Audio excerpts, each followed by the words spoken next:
یا رسول اللہ وسلم علیکہ یا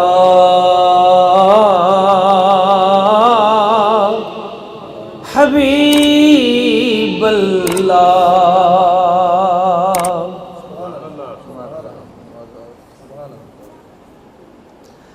بڑیاں شان والا کنبا حضور دائے، بڑیاں شان والا کنبا حضور دائے، پیکر تہار تاندہ، پیکر تہار تاندہ بابا حضور دائے، بڑیاں شان والا کنبا حضور دائے، اور کی شان تینو دساں میں بی بی آمینہ دی، کی شان تینو دساں میں بی بی آمینہ دی، بھئی جس دے بوہے تو ملدا، جس دے بوہے تو ملدا صدقہ حضور دائے، بڑیاں شان والا کنبا حضور دائے۔ اور ماں عائشہ نے دسیا،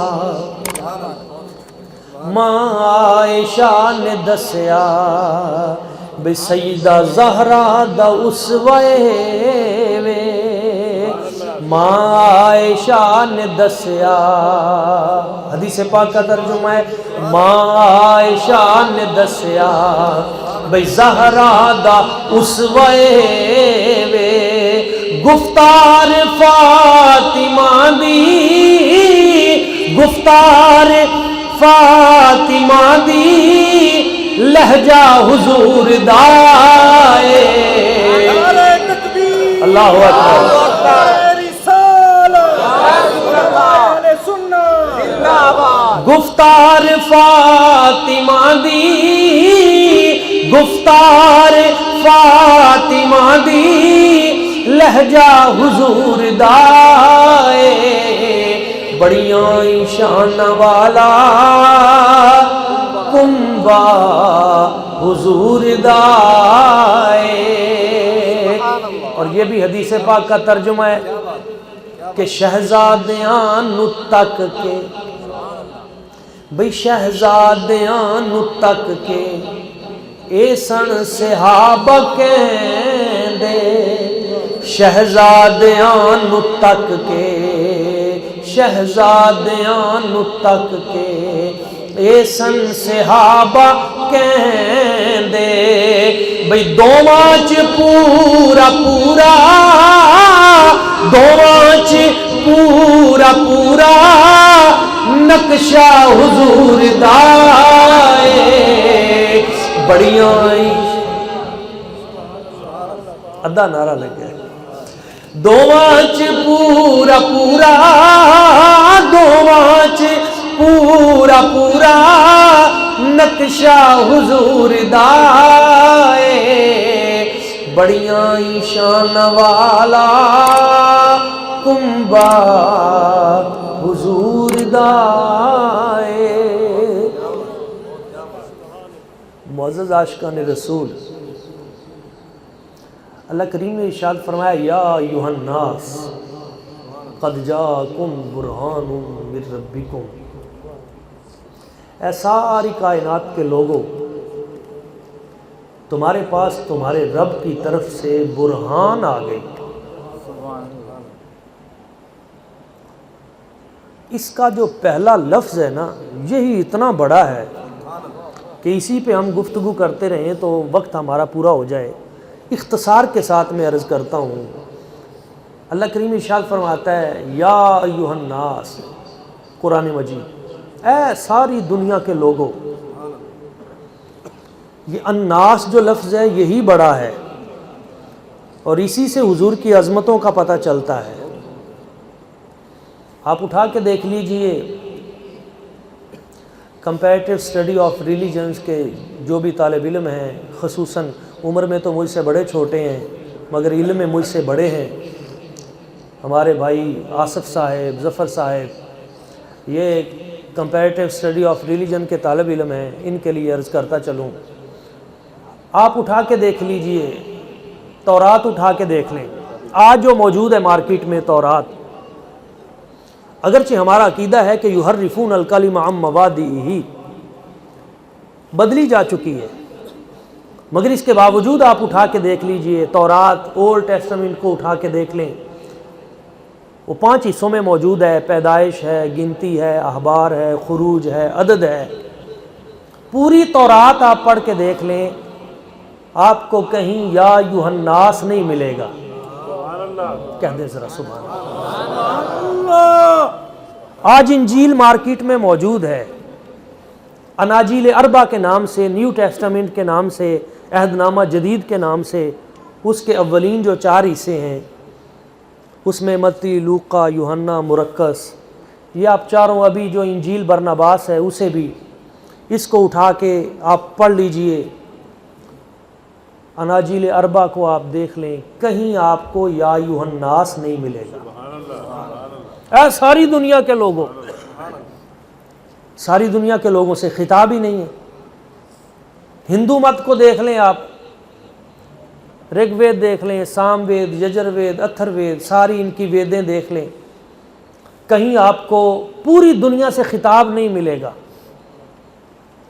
صحف سماویہ ان میں سے جو کچھ موجود ہیں آپ ان کو پڑھ لیں، پوری دنیا سے خطاب نہیں ملے گا۔ کیوں؟ اس لیے کہ پوری دنیا سے خطاب تو وہ کرے گا جو ساری دنیا کی طرف آیا ہو۔ بات نہیں سمجھ میں آئی؟ موسیٰ علیہ السلام فرماتے ہیں کہ میں تو صرف بنی اسرائیل کے لیے آیا ہوں، عیسیٰ علیہ السلام فرماتے ہیں میں تو صرف بنی اسرائیل کی کھوئی ہوئی بھیڑوں کی طرف آیا ہوں، اور ہندو مت والے تو کہتے ہیں یہ تو آسمانی مذہب ہی نہیں ہے، وہ تو ویسے کہتے ہیں کہ اگر سمندر اور دریا سے کوئی پار چلا جائے تو اس کا دھرم بھرشٹ ہو جاتا ہے، اس کا مذہب ہی جو ہے وہ ضائع ہو جاتا ہے، دین ہی ختم ہو جاتا ہے، وہ تو اس کے بھی قائل نہیں ہے۔ تو ساری دنیا کے لوگوں سے دنیا کا کوئی مذہب بات کر ہی نہیں سکتا، پوری کائنات کے لوگوں سے بات وہی کر سکتا ہے، اور وہی کتاب کر سکتی ہے، وہی رسول کر سکتا ہے جس کو اللہ کریم نے سارے جہانوں کے لیے بنا کر بھیجا ہو۔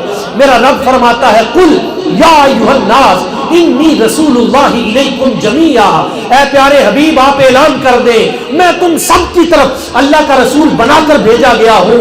دوسرے مقام پہ حضور فرماتے ہیں ارسلت الی الخلق کافہ، جو شے بھی مخلوق ہے مجھے رب نے اس کی طرف رسول بنا کے بھیجا ہے۔ آسمانوں کا رسول میرا نبی، زمینوں کا رسول میرا نبی، نبیوں کا رسول میرا نبی۔ آپ آسمانوں کی طرف دیکھ لیجئے، سورج کی طرف دیکھ لیجئے، چاند کی طرف دیکھ لیجئے، صحرا کے ذروں کی طرف دیکھ لیجئے، دریا کے پانی کی روانی کی طرف دیکھ لیجئے، اس زمین کی طرف دیکھ لیجئے، قبر و حشر کی طرف دیکھ لیجئے، معراج کی رات کی طرف دیکھ لیجئے، پورے جہانوں کی طرف دیکھ لیجئے۔ وہ ایک ہی ہستی ہے جس کو رب نے رحمت للعالمین اور خاتم النبیین بنا کر بھیجا ہے، وہی یہ دعویٰ کر سکتے ہیں کہ رب نے مجھے سارے جہانوں کا رسول بنا کر بھیجا۔ اور حضور نے یہ اعلان کیا ہے، نہ کوئی سارے جہانوں کی طرف آیا ہے، نہ کوئی سارے جہانوں کے لیے یہ اعلان کر سکتا تھا، جس کو رب نے سارے جہانوں کی رحمت بنا کے بھیجا وہ رحمت ہی یہ اعلان کر سکتی تھی۔ اس لیے رب نے فرمایا یا ایھا الناس، اے ساری کائنات کے لوگوں، سارے اقوام عالم توجہ سے سن لو، تمہاری طرف میں نے وہ ہستی بھیجی ہے۔ کون سی ہستی؟ قد جاءکم برہان، میں نے تمہاری طرف برہان بھیجی ہے۔ برہان کے کتنے معنی ہوتے ہیں؟ اہل حق فرماتے ہیں، امام راغب المفردات میں فرماتے ہیں برہان کا پہلا معنی یہ ہے الوجہ الابیض، ہائے ہائے، چمکتے چہرے والا، روشن چہرے والا، سونے مکھڑے والا۔ پہلا معنی امام راغب بیان کرتے ہیں قد جاءکم برہان، اے پوری دنیا کے لوگوں، میں نے جو سونا مکھڑا بھیجا ہے کائنات میں کوئی اس جیسا اور دکھاؤ تو صحیح، کوئی میرے حبیب جیسا لاؤ تو صحیح، کوئی مصطفیٰ کریم جیسا دکھاؤ تو صحیح۔ یہ چیلنج میں نہیں کر رہا، یہ میرا رب فرما رہا ہے۔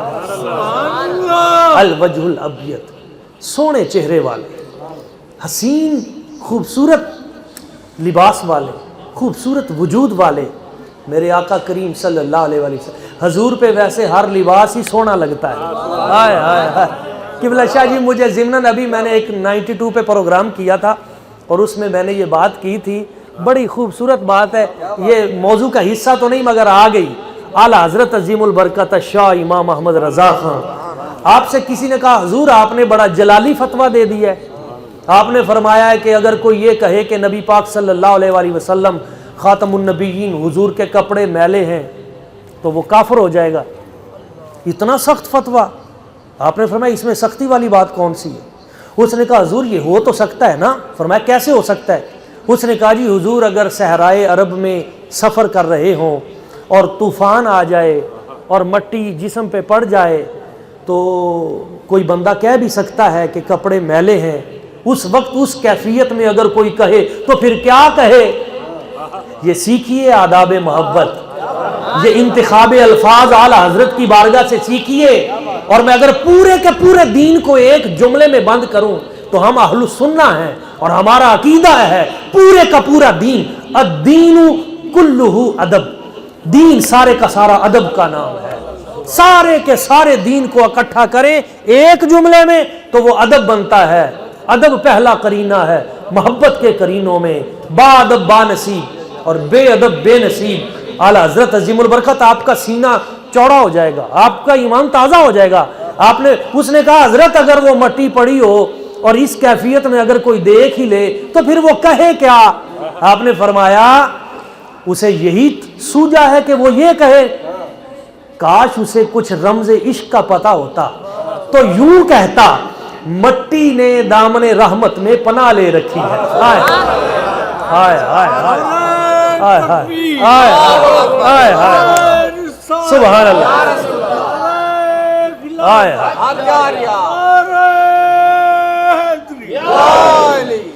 عشق والوں کے انداز عجیب ہی ہوتے ہیں۔ اب بات آ گئی ہے تو ایک بار ضمناً اور بھی ساتھ کر دوں، جب آپ نے وہاں مدینہ طیبہ میں کتاب لکھی نا حضور کے علم پاک پر تو مفتیان عرب جو ہیں انہوں نے کہا حضور آپ کے دلائل بڑے مضبوط ہیں، آپ نے کمال کر دی ہے، کمال کر دی ہے، لیکن ایک سوال ہے اگر اس کا جواب آپ دے دیں تو آپ نے فرمایا پوچھو۔ انہوں نے کہا جی قرآن پاک میں ہے کہ وَعِندَهُ مَفَاتِيحُ الْغَيْبِ، غیب کی چابیاں اللہ تعالیٰ کے پاس ہیں۔ آپ کہتے ہیں کہ اللہ کریم نے حضور کو علم غیب عطا فرمایا ہے تو غیب کی چابیاں تو اللہ تعالیٰ کے پاس ہیں۔ ذرا یہ مسئلہ تھوڑا سا سمجھا دیں، یہ کنفیوژن سی ہے کہ قرآن کہتا ہے غیب کی چابیاں حضور کے پاس ہیں اور آپ کہتے ہیں کہ اللہ تعالیٰ نے حضور کی ذات و برکات، قرآن کہتا ہے کہ وہ چابیاں جو ہیں اللہ تعالیٰ کے پاس ہیں۔ آپ نے فرمایا مجھے یہ بتاؤ یہ غیب کی چابی ہے کون سی؟ آئے ہائے ہائے، یہ تم جو کہتے ہو کہ غیب کی چابیاں اللہ تعالیٰ کے پاس ہیں، وہ چابی کون سی ہے جو لگے تو غیب کھلتا ہے؟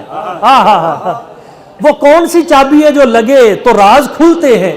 انہوں نے کہا نہیں جی ہمیں سمجھ نہیں آئی۔ آپ نے فرمایا چلو میں تمہیں سمجھا دیتا ہوں، مجھے یہ بتاؤ کہ چابی کے لیے قرآن مجید میں کتنے لفظ آئے ہیں، مجھے یہ بتا دو۔ انہوں نے کہا جی چابی کے لیے قرآن مجید میں 2 لفظ آئے ہیں۔ کتنے؟ ایک لفظ ہے مفاتیح اور ایک ہے مقالید۔ لہو مقالید السماوات والارض، زمین و آسمان کی چابیاں اسی کے پاس ہیں۔ آپ نے فرمایا کتنے لفظ آئے ہیں؟ انہوں نے کہا جی 2۔ فرمایا کون کون سے؟ ایک حضور مفاتیح اور ایک ہے مقالید، اور دونوں کا مطلب ہے چابی۔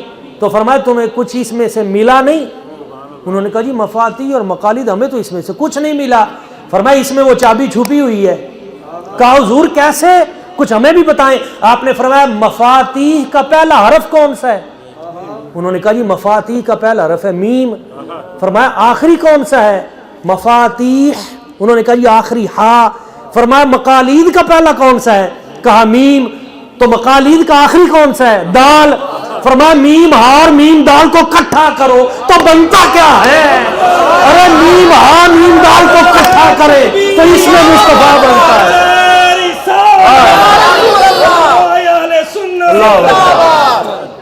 میم ہا میم دال کو کٹھا کریں تو بنتا کیا ہے؟ وہ اس میں محمد بنتا ہے صلی اللہ علیہ وآلہ۔ اور یہی تو ہے جو خزانہ قدرت کی چابیاں ہیں، وہ زبان جس کو سب کن کی کنجی کہے، یہی تو وہ مفتاح ہے، وہ مفتاح اسرار خزائن الارض والسماوات۔ وہ یہی تو ہے۔ قیامت کا ہمیں کیا پتا تھا؟ کس نے بتایا؟ فرشتوں کی کسے خبر تھی؟ کس نے بتایا؟ قبر و حشر کے سوالوں کا کسے پتا تھا؟ کس نے بتایا؟ کائنات کے سارے راز جس زبان نے کھول کر کائنات کے بچے بچے پہ واشگاف کر دیے، اس ذات کا نام جناب محمد مصطفیٰ ہے۔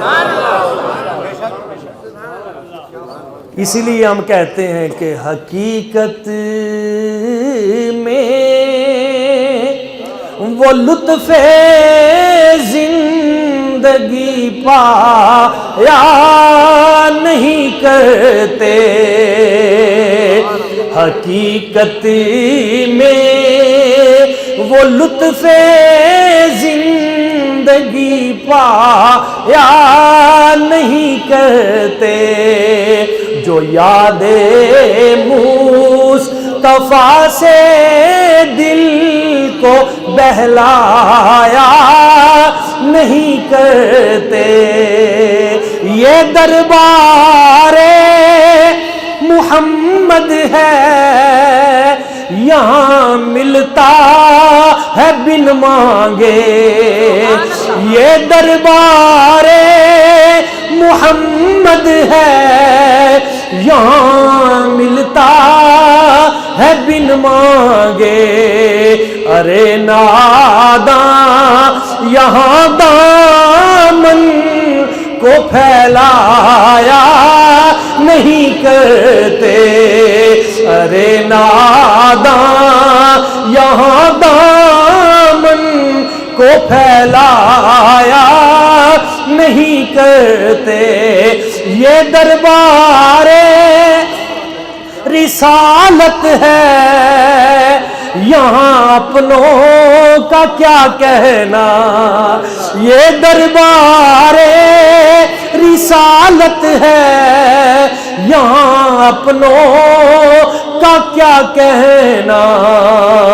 یہاں سے ہاتھ خالی غیر بھی جایا نہیں کرتے، یہاں سے ہاتھ خالی غیر بھی جایا نہیں کرتے۔ اور قبلہ شاہ جی یہ شعر آپ کے نام، یہ خالص آپ کے نام، اس سید زادے کے نام۔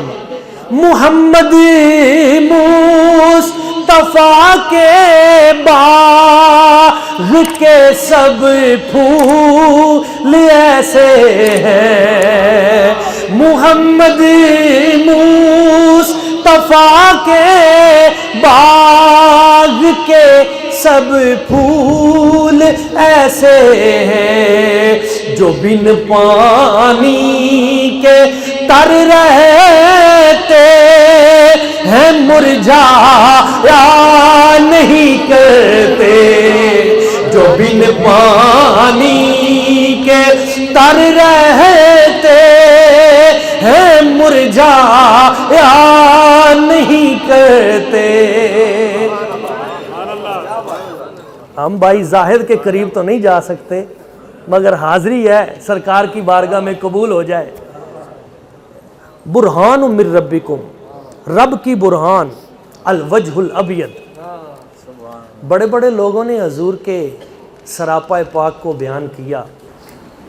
ایک عرب، اس نے کچھ عرصہ پہلے ایک شعر کہا تھا، یا ام معبد کرری اوصافہ، اے ام بابت میرے مصطفیٰ کریم حضور کے اوصاف ایک بار پھر بیان کر، سبحان اللہ، ہائے ہائے ہائے، پھر بیان کر۔ فالدرع جفا،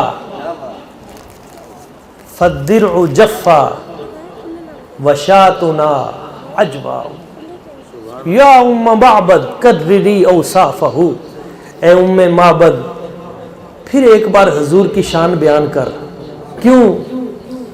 فالدرع جفا، امت کی چھاتیاں خشک ہو گئی ہیں، دودھ خشک ہو گیا ہے، امت کے خزانے لٹ چکے ہیں۔ وشاتنا عجفا، اور ہماری بکری بوڑھی ہو گئی ہے، لاغر ہو گئی ہے۔ کتنی بڑی بات کر دی شاعر نے۔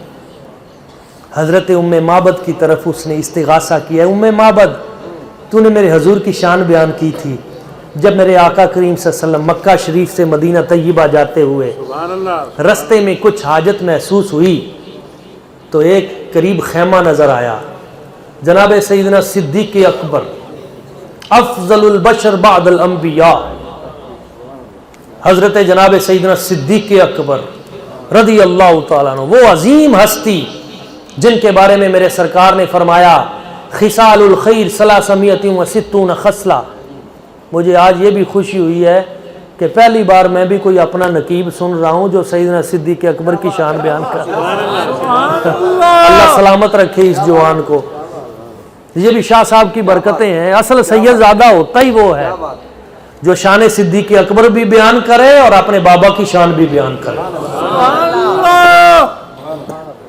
میرے سرکار نے فرمایا خصال الخیر 360 خصلہ، اچھی جو خصلتیں ہیں نا، اچھی عادتیں، وہ 360 ہیں۔ کتنی ہیں؟ 360 اچھی عادتیں ہیں۔ حضور نے فرمایا ان 360 میں سے اگر کسی کے پاس ایک بھی ہوئی نا اچھی عادت، اچھی خصلت، اور وہ ایک پہ عمل کرتا ہوا، وہ ایک اچھی عادت اسے جنت میں لے جائے گی۔ تو سیدنا صدیق اکبر رضی اللہ تعالیٰ عنہ کھڑے ہو گئے اور عرض کی یا رسول اللہ، یا حبیب اللہ، افی احد منہا یا رسول اللہ، آقا ان 360 میں سے کوئی ایک آدھی مجھ میں بھی ہے؟ میرے سرکار نے فرمایا کلھا فیک یا ابا بکر، اے صدیق اکبر میری امت میں تو وہ ہے جسے رب نے 360 کی 360 کیا۔ حضور کے ہر یار کی سونی شانیں ہیں۔ میرے آقا کریم صلی اللہ علیہ وسلم کے جناب حضرت ابو بکر صدیق، جناب سیدنا عمر فاروق رضی اللہ تعالیٰ عنہ، ابھی ہم نے ایک پروگرام کیا تھا حضرت سیدنا عمر فاروق رضی اللہ تعالیٰ عنہ پہ 92 پہ۔ قرآن مجید کی 22 آیتیں ہیں، 22 آیتیں، وہ آیات بینات جو حضرت عمر پاک کی زبان سے جیسے نکلا اللہ کریم نے ویسے قرآن کی آیتیں اتار دی۔ 10 آیتیں تو ان میں وہ ہیں، میرے پاس مجھے موجود ہے اس وقت، میرے ذہن میں ہے۔ 10 آیتیں تو وہ ہیں جو لفظ حضرت عمر پاک کی زبان سے نکلے اللہ کریم نے وہی قرآن کے حصے بنا دیے۔ اور حضرت عثمان غنی ذوالنورین، ایک شان ان کی بھی سن لیں۔ یہ جو 360 خصلتیں ہیں نا، میرے آقا کریم صلی اللہ علیہ وسلم حضور نے ارشاد فرمایا لِكُلِّ دِينٍ خُلُقًا، یہ نوجوانوں کے لیے بڑا ضروری ہے یہ سبق۔ لِكُلِّ دِينٍ خُلُقًا وَخُلُقُ الْإِسْلَامِ الْحَيَاءُ، ہر دین کی کوئی سپیشل کوالٹی ہوتی ہے، کوئی خاص چیز، اور ہمارے دین کی سپیشل کوالٹی ان 360 خوبیوں میں سے سب سے بڑی خوبی خصلت وہ کیا ہے؟ الحیا۔ فرمایا وہ شرم و حیا ہے۔ وہ کیا ہے؟ اس لیے حضور نے فرمایا جس بندے کے پاس حیا نہیں ہے نا، جو بے حیا ہے، اذا لم تستحی ففعل ما شئت، اگر تیرے پاس حیا نہیں تیرا ہمارے ساتھ کوئی تعلق ہی نہیں، یعنی نکل جا، تیرا ہم سے کوئی تعلق نہیں ہے اگر تو بے حیا ہے۔ جو حضور کا غلام ہوگا، مصطفیٰ کا امتی ہوگا، اس کی آنکھ میں بھی حیا ہوگی، اس کے دل میں بھی حیا ہوگا، اس کے تفکرات و تخیلات میں بھی حیا ہوگا۔ اور حضرت عثمان غنی کا حیا تو اتنا تھا، لطف آ جائے گا جی، ایمان تازہ ہو جائے گا۔ حضرت سیدنا عثمان غنی ذوالنورین، آپ اتنے شرمیلے تھے، کبھی غسل خانے میں، واش روم میں، وہاں بھی بغیر کپڑوں کے کبھی غسل نہیں کیا، بلکہ نہیں، میں سمجھا نہیں سکا، حضور فرماتے ہیں کہ کواری لڑکیوں سے بھی زیادہ جو حیادار ہے وہ میرا عثمان ہے. بلکہ حضور نے فرمایا لکل نبی رفیق و رفیقی فی الجنت عثمان، ہر نبی کا جنت میں کوئی نہ کوئی رفیق سفر ہوگا، جنت میں کوئی یار ہوگا، جو میرے قریب ہوگا وہ عثمان غنی ہے. ایک دن حضرت مولا علی شیر خدا کرم اللہ وجہ الکریم، حضرت مولا علی پاک آپ حضور کی بارگاہ میں حاضر ہوئے اور حاضر ہو کے عرض کی یا رسول اللہ یا حبیب الآقا، حضور یہ بتائیے اول من یحشر الناس، حضور قیامت والے دن سب سے پہلے حساب کس کا ہوگا؟ بات غیب کی تھی، پوچھ لی. سب سے پہلے رب کی بارگاہ میں من یدعا، کون پکارا جائے گا للحساب، حساب کے لیے؟ حضور نے فرمایا آنا، میں جاؤں گا. حضور پھر کیا ہوگا؟ فرمایا میرا رب مجھ پہ فضل فرمائے گا، مجھے جنت میں دائیں سائیڈ پہ جگہ عطا فرمائے گا. کنز العمال میں ہے یہ حدیث پاک. حضور پھر کیا ہوگا؟ پھر کس کی باری ہے؟ فرمایا ثم ابو بکر. آئے آئے، اب ذرا رمز کو سمجھیے گا. پھر جناب ابو بکر کو بلایا جائے گا، اللہ کریم فرمائے گا حساب ہوگا. کہاں؟ اللہ کریم ارشاد فرمائے گا اس پہ بھی فضل کیا جائے. جنت میں حضور فرماتے ہیں ان کو بھی میری دائیں سائیڈ پہ جگہ دی جائے گی. ثم من یا رسول اللہ، حضور ابو بکر صدیق کے بعد کس کی باری ہے؟ سرکار نے فرمایا ثم عمر، پھر حضرت عمر فاروق ہیں، وہ رب کی بارگاہ میں جائیں گے. حضور ان کا کیا بنے گا؟ فرمایا کامیاب ہوں گے، اللہ کریم کا فضل ہوگا، وہ بھی جنت میں ہمارے دائیں سائیڈ پہ ہوں گے. ثم من یا رسول اللہ، حضور عمر فاروق کے بعد کس کی باری ہے؟ یہ ہے سمجھنے والی بات. عمر فاروق کے بعد کس کی باری ہے؟ میرے آقا کریم صلی اللہ علیہ وسلم حضور نے فرمایا ثم انت یا علی، فرمایا پھر تیری باری ہے، پھر آپ جائیں گے رب کی بارگاہ میں، آپ کا حساب ہوگا. یہاں پہ مولا علی پاک نے سوال کیا، جو سوال آپ کے ذہنوں سے بھی میں کرنا چاہتا ہوں. آپ نے عرض کیا حضور پہلے آپ گئے، پھر ابو بکر صدیق گئے، پھر عمر فاروق گئے، اور اس کے بعد آپ فرما رہے ہیں کہ میری باری ہے. این عثمان، وہ درمیان میں سے عثمان غنی کدھر گئے؟ اس کا مطلب ہے مولا علی بھی جانتے ہیں ترتیب یوں آ رہی ہے. حضور وہ عثمان غنی کدھر گئے؟ میرے سرکار نے فرمایا سألت اللہ تعالی رزق حیان، میں نے رب سے سوال کیا ہے، میں نے عرض کیا یا اللہ یہ جو میرا عثمان ہے نا یہ شرمیلا بڑا ہے، جب تیری بارگاہ میں حساب دینے آئے گا نا تو اس سے سوال پوچھے گا تو اس سے بولا نہیں جائے گا. یہ شرمیلا اتنا ہے، اسے بولا نہیں جائے گا اور یہ خاموش ہو جائے گا. تو یا اللہ جو تو نے عثمان سے پوچھنا ہے نا وہ مجھ سے پوچھ لے. میرے عثمان کو کچھ نہ کہنا، اس سے نہ پوچھنا، جو پوچھنا ہے مجھ سے پوچھ لے، میں جواب دیتا ہوں. اللہ کریم فرمائے گا پیارے حبیب ہم نے عثمان سے کیا حساب پوچھنا ہے؟ عثمان تو ہمیں اتنا اچھا لگتا ہے کہ عثمان غنی کے توسل سے، عثمان غنی کے وسیلے سے 70,000 ایسے بندے جن پہ دوزخ واجب ہو چکی ہوگی، ہم عثمان غنی کے وسیلے سے ان کو جنت میں داخل کر دیں. اور پھر مولا علی شیر خدا کرم اللہ وجہ الکریم تو وہ حضور کے پیارے ہیں. حضور فرماتے ہیں انت اخی فی الدنیا والآخرہ، علی تو دنیا میں بھی میرا بھائی ہے، تو آخرت میں بھی میرا بھائی ہے. آپ کی فضیلت میں ایک جملہ کہہ دوں، تقریر نہیں ایک جملہ کہہ دوں. جس وقت میرے آقا کریم صلی اللہ علیہ وسلم آپ غزوہ خندق کے لیے عمر بن عبد ود آپ کے خیمے کے باہر آ کے اپنا خیمہ اپنا نیزہ گاڑ کے کہہ رہا تھا کہ کون ہے بلاؤ کسی کو میں اسے جنت میں بھیجوں، تو اس وقت میرے آقا کریم صلی اللہ علیہ وسلم حضور نے فرمایا تھا من لحاظ الکلاب، من لحاظ الکلاب، اس کتے کا منہ کون بند کرے گا؟ تو خیموں سے اچھل کر جو ہستی باہر آئی تھی اس ہستی کا نام مولا علی شیر خدا. کہہ دو ذرا سبحان اللہ.